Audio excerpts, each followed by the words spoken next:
Welcome to the Legends Behind the Craft podcast, where we feature top leaders in the wine and craft beverage industry with your host, Drew Hendricks. Now, let's get started with the show.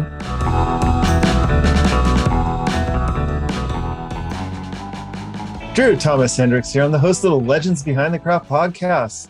On this show, I talk with leaders in the wine and craft beverage industry. Today, we are going to talk about all things mead and cider with a new meadery down in Temecula, California. But before I formally introduce our guests, got to do a sponsor message. Today's episode, sponsored by Barrels Ahead. At Barrels Ahead, we work with you to implement a one-of-a-kind marketing strategy, one that highlights your authenticity, tells your story, and connects you with your ideal customers. In short, we help wineries and craft beverage producers unlock their story to unleash their revenue. Go to barrelsahead.com today to learn more. Today, Bianca Harmon, our D2C strategist, is joining us again. How's it going, Bianca? Going great, Drew. Really looking forward to the show today. Yeah, I am super excited to talk mead. We have Danielle and Derek Busch on the line here, and they are the founders of Batch Mead and Cider in Temecula, California. How's it going, Danielle and Derek? Good. Hi. Welcome to the show. Thank you. Thanks. Let's see. We've got it. So, exploring your stories. So, you launched Batch Meadery in 2019, right? Yep, November 2019. Congrats. Now, what led you into mead versus wine, beer? Well, she got me into it, you could say. So she got me a wine kit many years ago. It's like over 10 years ago now. And I made my first wine. It was pretty good. And then quickly found Vikings on the History Channel, and they were talking about it. So that debuted in 2011. And then I was like, I got to make that. So I went with that. And after my first batch, I've been stuck to it ever since. It's been my favorite thing to make. That's me. What excites you about it? It's just versatile. You can make any flavor under the sun. Your creativity is the sky's the limit. So that's one of the things I love about it. Because as we're trying to get the word of mead out, it's made from honey. It's fermented honey, but it serves as such a good base, like you're saying, for its versatility. Now, and I guess as we're diving into mead, what's the style of mead that you guys create? For the most part, we create mellow melts. And in the fall, we do more spiced meads, which are known as medeglins. And then we do a few traditionals as well that come out of the barrel. We have a barrel age program. Just like a wine, mead also gets better with time. Oh, does it? Okay. How does mead evolve as it ages? So the acidity is brought down a little bit. It gets more rounded out because honey is acidic. It's going in about 3.8 pH, which is akin to some white wines out there. And then that perceived acidity gets rounded out. You get micro-oxidization, which also helps with the palate and the mouthfeel. So it just becomes more well-rounded and better tasting, I would say, as you let it age. Yeah. Now, I find it ironic you founded the meadery after watching the Vikings channel, but that's one of the biggest misconceptions that a lot of people have, at least I see in trying to sell into this category, is that people attended a Renaissance festival or they attended some sort of a fair and they'd have something like Chaucer's mead or some just very sweet white wine blended with not good tasting. So one of the things that I'm always trying to do is that there's so much diversity and it can be such an elegant beverage. Definitely. It's something that we try to expand upon. So a lot of our packaging doesn't really play into like the whole Viking theme or anything like that. And actually the historians say that mead originated in Asia in about 7,000 BC. And so they traded with the Vikings, and the Vikings just developed an affinity for it. And so everybody kind of associates it with the Viking historic period, but it's actually earlier than that. And there's even some records of 20,000 BC with the African Bush people. So it's definitely has some historic origins, but there's a lot of ability to kind of manipulate it and make it into something that's an elevated, higher purity beverage. All right. Anywhere that has bees and honey has had mead. Uh-huh. So it happens in nature. As soon as you dilute honey with water, you're going to make mead. Mm-hmm. What I tell people all the time, it's easy to make, hard to make well. Yeah. Great. So then what's your secret to now making it well? You started off just making it at home and now here you are. It's hyper experimentation. So he made like at least over 100 different batches of mead before we opened commercially, and just trying to experiment to find what's the right yeast, what's the right level of honey and water, what's the right temperature control. So he has this whole system that he's developed, because mead's like the wild, wild west, where you don't have, it's not like you have the Cab Sauv recipe of how to make wine. There's really no, you could go to UC Davis for winemaking. They have a 3-day class for mead making that doesn't quite go into the same level of detail, but there's this whole process that he's created by just hyper experimentation of like, this works, this doesn't work, of like filtering to make things age faster, keeping things at the right temperature. Nutrients, because honey's nutrient deficient. It's not like a wine must or a beer mash, right? So it doesn't have the micronutrients you need to kick off a successful and healthy fermentation. So you have to supplement with different things that are out there on the market for winemaking. Very interesting. Now, in all those experimentations, so this is the part I'm always curious, because so many people listen to the show and they've got the idea they want to start a meadery, a cidery, go into a brewery. How do you get from the experimenting in your kitchen to launching a commercial product, other than experimentation? I would say for us, there's the product part, there's the mead part that you need to make. I think the biggest mistake that I see other meadery or brewery owners make is that they think, I will make this and they will come. And that is definitely not how it works, especially in the mead sector. There's not enough awareness about it. And so before we were starting, he was kind of over concerned about, my product isn't perfect. I can make, he's always making more and more batches before we kind of committed to being commercial. And who drank all those batches? And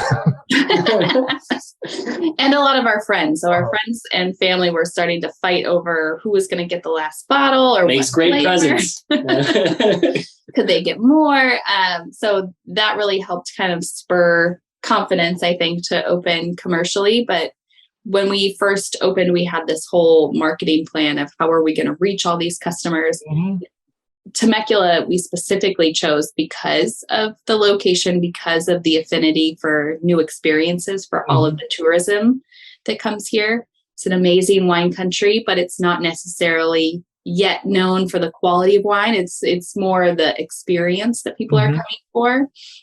And that's different than a Napa or a Sonoma or, name any big wine region in California where people are going specifically for a certain type of wine. They're not doing that here. There's actually a big bucket of volume for people looking for sweet wines. And so we thought, well, that plays right into mead. There's already at least a small demand for what we're offering. Yeah, that makes sense. Because Temecula is a wine region, has a great diversity of wineries. But if you go back to some of the originals, Wilson Creek and their almond champagne and their almond sparkling wine, the palate was there. And also the appreciation for something a little outside of the norm, which I think you guys, perfect timing. In 2019, it was the rise of kombucha and seltzers, and the whole landscape of alcohol really was starting to shift then. And you guys, I think, were able to play right into that. Yeah, definitely. Right before COVID. So now you have a background in digital marketing. So how did you set up a go-to-market strategy for your meadery? I initially set out thinking so my background's in digital marketing, specifically in SEO, so search engine optimization and a little bit of paid search ads. So I think I naively thought I will just sit behind a computer all the time and that's all I'll have to do and we'll just sell our products that way. And I didn't realize the face-to-face component and the importance of having the tasting room. So the go-to-market strategy that we built, we've changed a lot from that initial kind of thought process. The tasting room wasn't an afterthought, but it was like, okay, we're going to have this beautiful tasting room. We'll be able to use it for pictures. And then we're really going to double down on online sales. But pre-COVID, it wasn't as easy to break into the e-commerce market for mead, at least, because it took a while to figure out what are people interested in, paid search, because there's not a huge awareness of mead, there's also not a lot of people, at least at that time, there weren't a lot of people searching mead. Yeah. So. And even it's interesting that, I was just going to say, it's interesting that you say that, because here in Napa, mead's been popular it's been on taps in our wine bars for like 6 years. So I just feel like I feel like there's actually been a lot of awareness and known about mead, maybe just in this area. It could be that area. It's also, I've noticed that a lot of bars or restaurants will carry it, but people don't know. They don't come in and say, I want the mead. They say, oh, what is this? Or they want to know they're like, I don't drink, beer, wine. What else do you have?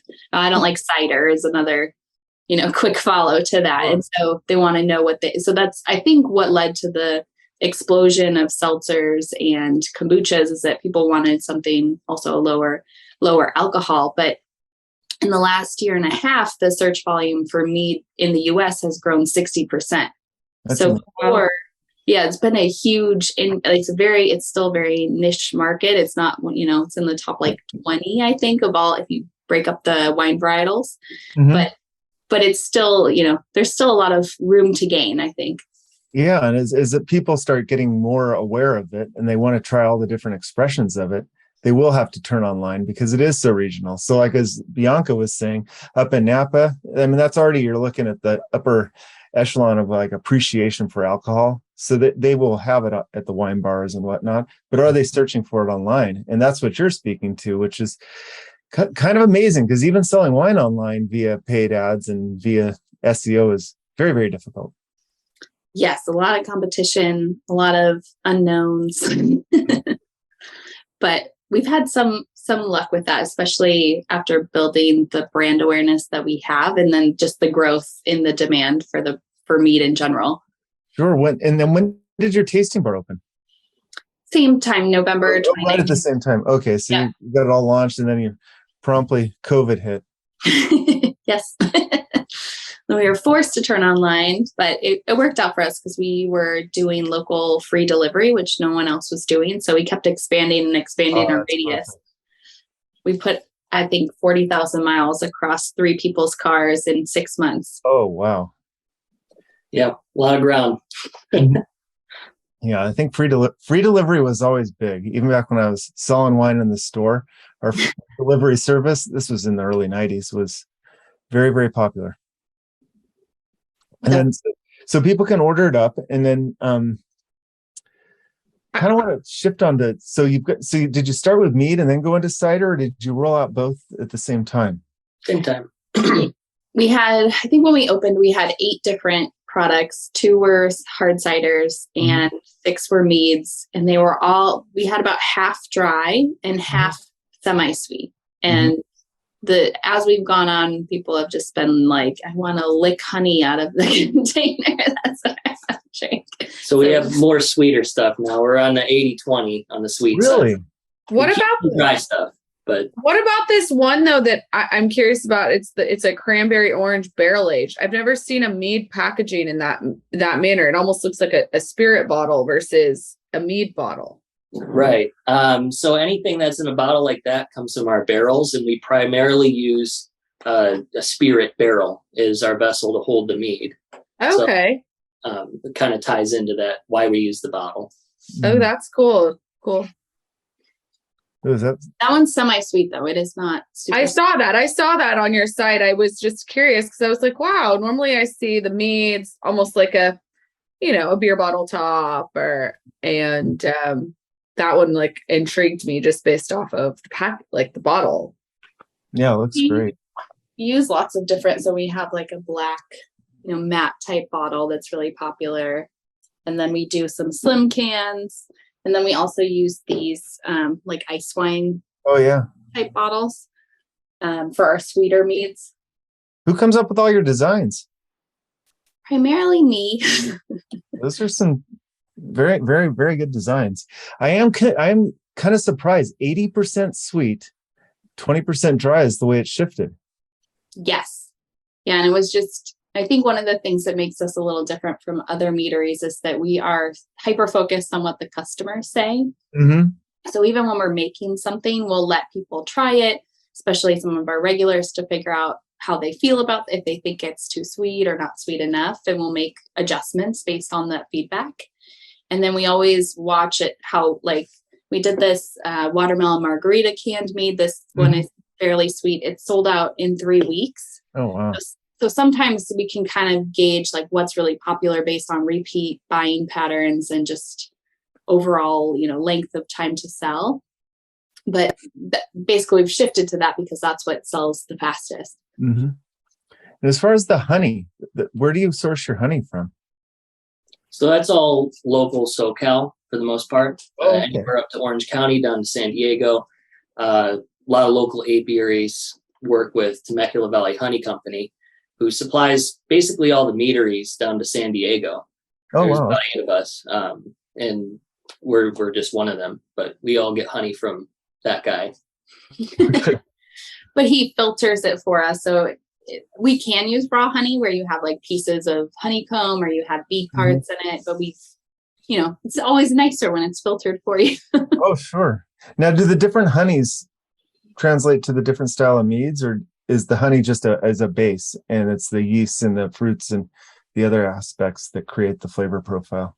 The honey, so like I have a couple, I don't know if you can see the difference in the colors, but we try to use single varietal honeys. So you have you kind of see this is darker than what you would see in the store.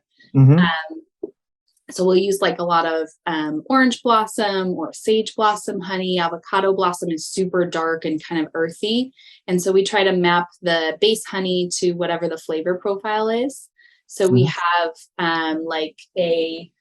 this Viking mead, we use a little bit of meadow foam honey. That one's incredibly rare. It's from Oregon, and it's from bees kind of pollinating these swamp flowers is how it was described to us. Wow. And it has like a cotton candy marshmallow-esque flavor profile. And so we try to map whatever we're making, like flavor profile wise, to whatever honey we want, to come through. We want those honey characteristics to come through. So we're not overheating the honey either, because we don't want to lose that integrity of it. And this one was this meadow foam. We usually get the rare and unique honeys occasionally, but for the most part, it's from around here. But if we find something that we just can't pass up, like eucalyptus blossom or meadow foam, we try to snap that up too. Wow. And as far as scale, let's talk about scaling for a second. So you're at 2019, you've got a tremendous product portfolio. How do you decide where your growth strategy? It's really forced by circumstance more than a true decision. So when we pivoted to do all of the deliveries, we weren't allowed to be open. And so we had to figure out how to reach all these people, how to sell, and logistically how to manage. Some of us were doing 40 deliveries in a day. So like all of a sudden we have to be as skilled as like an Amazon Prime delivery driver. And so that kind of forced us to learn how to use logistics systems, how to use a website that could, map to the right areas.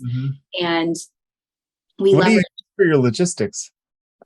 We were MapQuest, or what was it? No, we were using Road Warrior before, and then we used another one after that. I can't remember the name because it's been we haven't done it in a while since we've been back open. So we shifted. We still do quite a few deliveries, but we shifted to leveraging like UPS instead of having to do it ourselves. But at the time, UPS wasn't the cost ratio of it didn't make sense. But there's tons of apps that have free logistics software. So that's what we were trying them out. Though it didn't work, we've moved to the next one. Okay. And then what do you use to manage your club memberships?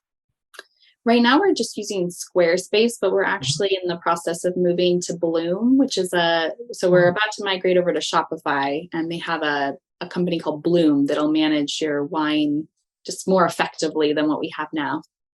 Yeah, I've heard a little bit about that. We haven't worked with that specifically. I'm curious to know what you guys think of that. I will keep you updated. Yeah. So talking about your memberships, how does that work? And then how do you, with such a large product portfolio, how do you decide who gets what? So we have 2 memberships, and we were not super keen on doing the membership yet because there's so many pieces of it that we didn't yet understand, but our customers basically demanded it of us. So we made it happen. So we have a 4-bottle mead Hive Club membership and an 8-bottle Hive Club membership. So the 8-bottle one, they get an exclusive mead that nobody else gets. Only that club membership has access to. And then we preset what the bottles are for that shipment period. So because of Squarespace, it just bills them every 90 days. So every 90 days, we have to send them a shipment. And we pick it based on what we're making for that quarter. So we try to pre-select at least a couple weeks before, that first shipment of the next shipment billing goes through. But we do let them swap out. So if they want to come into the tasting room, they can swap out for anything that they want. We try to be really thankful for our members. So every time they come in, we usually let them try things that are new or in the different fermenters. They also get 15% off of all their purchases in between. We don't do the free glass. There are free glasses. I know a lot of wine clubs do that to get people to come in. We found that there's a certain subset of people that like doing that, and they will bleed you dry. But we'll throw free glasses for our members every now and then. We have some people that come in quite a bit. Sure. So does that mean most of your membership base is based in Temecula, or have you guys branched? You said you can ship to 40 states. So have you branched out more than that area? I mean, or is it a lot of more local? It's about 40% local, about 55% California, and then you have 5% of other states. So we haven't yet promoted. So we've been kind of waiting till we did this move to Shopify to have more control over our memberships, but we haven't ever promoted our members. So, or our membership in general. So you almost have to be a diehard fan to find it, or or it's people asking about it. So our membership pool right now is pretty small. We have about 150 members. No, that's pretty large. No, that's good. That's impressive. As far as, one of the things I like to talk about on membership is the difference between membership and subscriptions. Because something like mead, you could drink a bottle in a dinner, and it's gone. And because I belong to a couple cider clubs, and what I'm constantly wishing that they did was just send me a 12-pack of cider every couple weeks.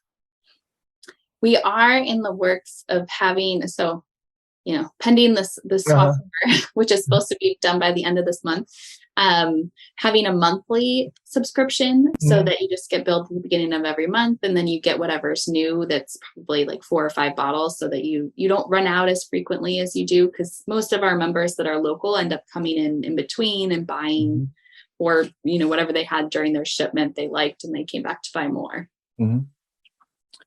Yeah. Let's talk about Temecula for a moment. The whole region has really just boomed over the last 10, 12 years for sure. What is the kind of, and I'm going to take wineries out of the equation for the time being, like the whole craft movement there. Can you guys talk to me about the landscape with the breweries and the cideries, the meaderies? There's actually no cideries. There isn't. Yeah. Except for you guys. I saw Batch cider. We are the only ones that have cider. But we also have mead, but then there's nobody that's like solely cider. I'm really surprised. Yeah. Especially because we're so close to Julian. There's there's one hard cider place in Julian, but not in Temecula or even close around us. The brewery market is very interesting. They're definitely not tapped into like marketing and trying to grow via acquisition. It's a lot of word of mouth. And so the breweries that have kind of the biggest followings are the ones that have developed these kind of subsets of different flavor profiles. So there's like Electric Brewing has this just this crazy following for their IPAs, and then you have some of the other breweries are doing a lot of distribution, and so people will find them that way. So like Refuge has their Blood Orange Wit, and they distribute it all across, I believe, the US. And Iron Fire with their barrel age, their stouts. So every brewery has a specialization, kind of. Are you getting some overflow with the breweries into your location, in your meadery? A little bit. We actually get a lot more overflow from the wineries than from the breweries, but the brewery, the camaraderie between the breweries is really awesome. So people will recommend different places that are nearby. People will ask us all the time, like what's close by, and we'll tell them to go to Iron Fire, or Relentless specializes in these like super sour beers. So it's a cool environment of like kind of mid-level breweries that usually get most of their visibility from word of mouth or their distribution. Okay. And that's very similar to your meadery as well. Now, between mead and cider, is it slated towards mead, or are you selling roughly the same between the two categories? Definitely more mead, I would say. We've done more. So we just recently started doing sweeter ciders. We were previously just doing dry ones. So that has kind of changed the market. There's been a higher demand now that they're a little bit sweeter for the ciders, but we use only local apples. So we'll drive to Julian with the big truck, get all the apples fresh pressed, come back, stick them right in a fermenter. Oh, and then awesome. Fruit. So we have a pomegranate and a peach cider, and people are going crazy over them. Oh, that would be great. I like the Julian ciders, and then Calico cider is also up there. Oh yeah. We've been. They're more of a farm. They have a real funky farmhouse. Yes, they're like I love it. Orchard to table. Yeah, talking about kind of that sours and the native wildness that you'd find like in a Calico versus more of a sweeter in a Julian cider. Yours fits more on the sweeter side, but talk to me about your style of cider. So like the Calico cider is more of a natural fermentation versus what we're doing where we're controlling the fermentation, because we personally don't like the funky flavors. I know like there's Raging Cider down in San Marcos, and they'll do kind of a mix of both, just whatever they feel like fits the varietal. So that guy's all over the place. Yeah. I live right by him. He likes to try everything. He gets really excited. He's tried I think he's made a few meads as well. But I guess you make everything, so I'm just there for the taste testing. But for the most part, you're controlling how things come out. Right. So we use a white wine yeast for our ciders, and it makes them go bone dry. And we're also doing temperature control to keep them nice and crisp on the flavor without any extra funk or any off esters and aromas. So we go from there, and we decide whether or not we're going to add fruit to it. Right now we have 4 different ciders. We have a dry hop, the persimmon, both of those are dry, and then the peach and plum are sweet. That sounds great. And I think that I like the controlled fermentation. I think that's the key to scalability. Sometimes you stumble upon something and it's like a happy mistake, but you're never going to be able to redo it. So as far as scaling, is that your key to how you're going to grow the meadery? Yeah, I think we've tried to narrow down to a few different varieties of the mead that we want to scale on. And those are the ones that we've started making bigger and bigger batches with. And we've started doing some partnerships with other companies where they want to promote it. Oh, wow. Talk to me about that. What kind of partnerships do you got? So we just recently did a partnership with Casemates. So they have like a big audience of primarily wine drinkers, but they have a hunkering for mead where we've been promoting they've been promoting our meads to their audience. And then there's some other partnerships that are in the works where they're going to do the same thing, but on different areas of the country. So we're really excited about those. but it's really been just people finding us and saying, wow, we love your packaging and your branding, and or we ordered your product and we love it, or we heard from so-and-so. And so then reaching out to us and saying, hey, we want to promote you or do this partnership, which has been really, really awesome. Oh, that's great. That's a great way to get the word out. So now, is all your distribution direct to consumers, or do you distribute through stores and retail? So we have one retail partner called Craft Shack. They're online. We're about to go live with another one out of the East Coast called Reserve Bar. And they have a couple of different sites that they're launching. And then we're hopefully going to go live with I'm blanking on their name, but to help us with distribution to retailers and restaurants. So we get a lot of requests from like Texas and Nevada and even Washington to be on retail shelves and as well as on tap at restaurants, but we don't currently have those. We don't have a distributor. So we're just like, we can self-distribute in California, but I think that's my next research project. How many cases are you guys producing a year? 20,000 divided by it. I think it's something like 2,000 cases, 2,000 to 3,000. We're still a year. In a year. Yeah. So we're like micro level. But we could be bigger. So we're trying to pace with the demand so that we're not sitting on a bunch of product or burning ourselves out when we're not selling it. So we're not at 100% capacity of our facility yet. We also, with those barrel aged ones, those really help expand our capacity because you can stick things in barrels and, they take up space, but it's not like waiting on it in a fermenter. So we can scale up to double that capacity. We just are trying to pace with the demand so that we don't. Right. So if you were going to get a distributor involved, you'd probably want to make sure you have enough for distribution purposes as well. Right. Yes. So the way that our product works, it takes about 2 months for a mead turnaround and about 4 weeks for a cider or a session mead. So like the canned meads to turn around. So if we found the right partner and we were growing fast enough, we could swap out some of our fermenters for larger and like up to 10x our production in less than 6 weeks. Well, that's good. There's probably some other facilities you could work out of, because I'm always mead is a category. I've sold it. I've had it on the shelves, but it's one of those categories that I would love to see a mead section, but it always seems to get stuck in the cider section or just the lower extra bottom section. And I think because there's just not enough meads in distribution, and a lot of retailers, the misconception is, well, I've already got one on the shelf. Yes. Or my one shelf is full. You can't just have Chaucer's mead. You got to actually have a craft mead. Yep, we do see that quite a bit. So yeah, I think the more of these like craft meaderies that come online and actually get out into the 3-tier system, it's going to be I think there's going to be a snowballing effect, like what we've seen in kombucha and even the seltzer category. Yeah, the more people who are aware of it, the more that they like it and they want to try other types and other varieties. So all meaderies is good. Have you looked at LibDib for distribution? I believe I talked with them.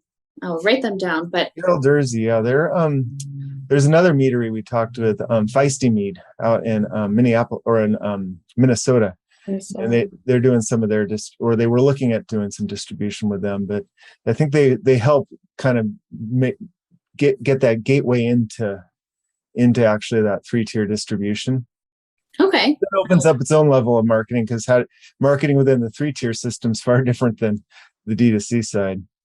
Yep. I'm learning as I go. No, but that's exciting. No, I'd love to see that on the store shelves. So talk to me about some of the new exciting fermentations that you're particularly happy about.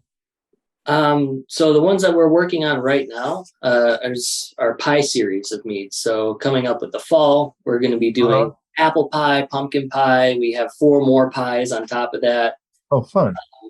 And then we also have our barrel age that comes out every fall as well, where we age them for at least 9 months in the barrel. But before they go in, they're aged 3 months. So they're about a year old by the time they hit the bottle. Oh, wow. That's cool. And so, and most of these though will be sweet and not dry. Yes. Yep. That's Interesting. what sells. What? Because that's what sells. It is. No, that's good. You got to follow the palate. So the pie series sounds interesting. And with all these fermentations, doing 100 or so before you came online, I always like nothing compared to after we opened, because we do 52 plus a year now. Wow, So. but you couldn't have had all successes. Was there one combination that you just not going to do that one again? Do not ferment watermelon. Oh, really? Yeah, fermented watermelon.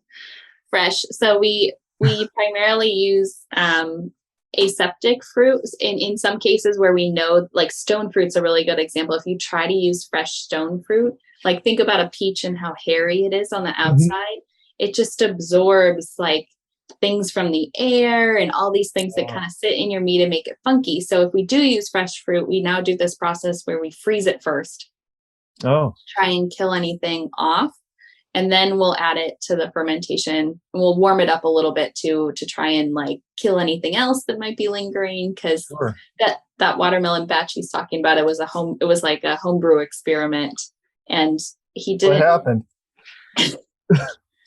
I'm not really sure. I juiced a bunch of watermelon, and after the fermentation, it just kind of was like it didn't have the right aroma to it. If you held your nose, it tasted great. But if you smelled it tasted like watermelons if you just drank it like that. But yeah. That happens often to me when I'm cooking. The idea in my mind just didn't quite translate to the final product.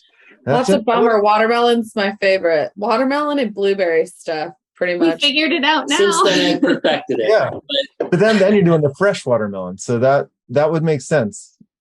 Yeah. I've never. That's a good one. Talking about sparkling versus still. Are you guys mostly sparkling or going still? We ebb and we flow. Like during the summer, we have a little bit more sparkling than still because people just like the carbonation during the summer. But like the pie series, the barrel series, those are all still. Just depends on what we're making in the flavor profile. Like sometimes we'll bubble something when we think that it'll help with the acidity or the balance. But other times there's just like we do a raspberry chipotle mead. It's already spicy. You don't want to add bubbles. It would be too right. Then it attacks your nose because there's peppers in it. I was thinking about. Yeah, you're right.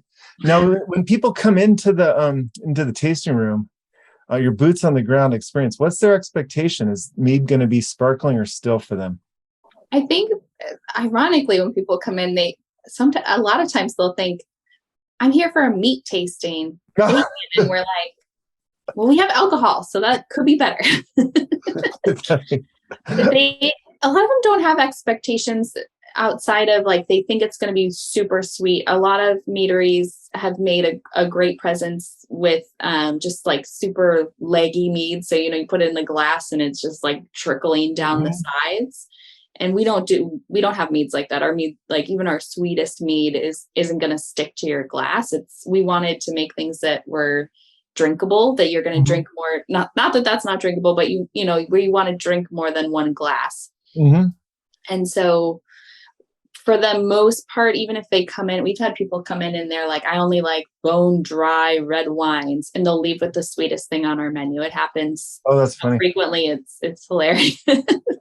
Yeah, I think a lot of people, they don't understand what dryness is versus acidity and balance. And they really want a balanced wine. Yes. And they like that mouthfeel. Like when there's more honey, you get it just a bigger flavor profile than when it's, super dry and light. So serving and drinking mead with with a meal, what's your favorite combination? Korean barbecue and either the strawberry shortcake mead or we do like a pineapple semi-sweet. Ooh, that'd be good. Yeah. Anything sweet and heat. So I like having hot wings with mead.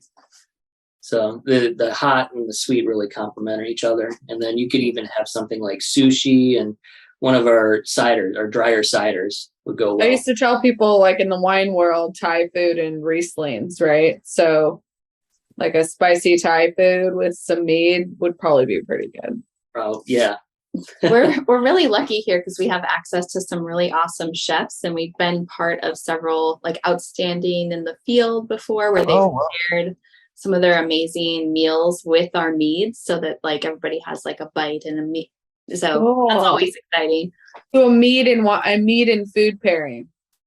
Yes. So we've been part of different dinners where we were either part of the appetizer course where there's 3 different appetizers and we're paired, or we've been part of 4-course meals where they've paired with us, or just kind of like events where they do like a bite with mead or a bite with wine, and we're one of the bites. That's a great way to get the word out. And get people to actually, seeing it in its natural environment where meat and food, the way you might drink it at home. Yes, exactly. So as we're kind of wrapping down here, is there anything we haven't talked about that we want to bring up? I think we're just looking for, ways to get mead to more people, and kind of, we're super passionate about it. Hopefully you could tell by chatting with us. We really love mead. It's something you discovered, and then we visited 42 different meaderies before we opened ours, and just really tasting all these different types and realizing what an incredible drink it is. Like it can be so many different things, and just getting more people interested in even just trying it is always interesting. 1 out of every 3 customers for us is a repeat. So it's like we can just get them to try it. They end up loving it. Oh, that's amazing. 42. So your market research, you're in the trenches, 42 meaderies. See the diversity. What was the big takeaway that you learned there? I think our biggest takeaway was to lean into the drink and not the environment. A lot of meaderies, I think they were trying, they associate it with Dungeons and Dragons or with Vikings, which we lean into a little bit as well. But I think there's a conception that makes it more fun, but it's almost in an exclusive environment. Then it doesn't appeal to as many people. Yeah. I was at I live here in Carlsbad, Vista area, and Twisted Horns by us, and it's like walking into a hobbit's den, which is really cool. And everybody's really drinking out of a horn, and that environment is kind of exactly what you expect if you had a stereotypical thing of what a meadery would look like. And I think I'm loving seeing. Not that I love Twisted Horn. Don't get me wrong, guys. Don't kick me out. No, I love it. I love it too. It's awesome. Yeah, but there needs to be diversity, just like at the breweries and wineries. Each one has its own feel. Yeah, exactly. Ours is more about like it's a little bit more aesthetically feminine, I guess you could say, but we really try to focus on like making the product look pretty and approachable, and like our place look really approachable and Instagrammable, which has helped us immensely because people take photos all the time. Yeah, no, I love that. That's a great takeaway. Is there anything you decided not to do besides making watermelon? Well, we still make watermelon. We make it. Just fermenting watermelon. Yeah, we don't ferment watermelon. I would a lot of the fruits we don't ferment anymore. We just try to preserve that fresh fruit character, and that's what you're going to get from now on. Every once in a while with our bone dry stuff, those get fermented, but we stick to blueberries and things like that don't necessarily get funky. They just become more wine-like. So a blueberry tastes most like grape wine when it's fermented. Yeah, the tannins. I would say the things that we don't do. We don't use concentrates, artificial flavors, or any sort of artificial coloring. We don't use extracts. No acid balancing. It's all fruit. Yeah, like a lot of times concentrates will have extracts or additives or preservatives in them. So we stay away from anything like that. The only things we're putting in our mead are the honey, water, yeast, and a little bit of sulfites, just so you don't get a bottle bomb. Sure. That in coloring too. So sulfites are used to preserve color in reds and whites. So it doesn't oxidize because it'll lose its flavor profile as well. Keeping everything all natural. I love it. Well, gosh, guys, where can people find out more about you guys and Batch Mead? Batchmead.com. Come to our website, peruse all our meads and all of our information about meads and Viking meads and different flavors of meads and all the things. And they're available in 42 states?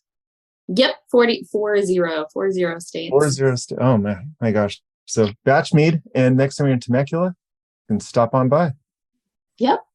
Well, I gotta make a trip up there myself. Well, thank you guys. Thank you so much for joining guys. us. Thanks for having us.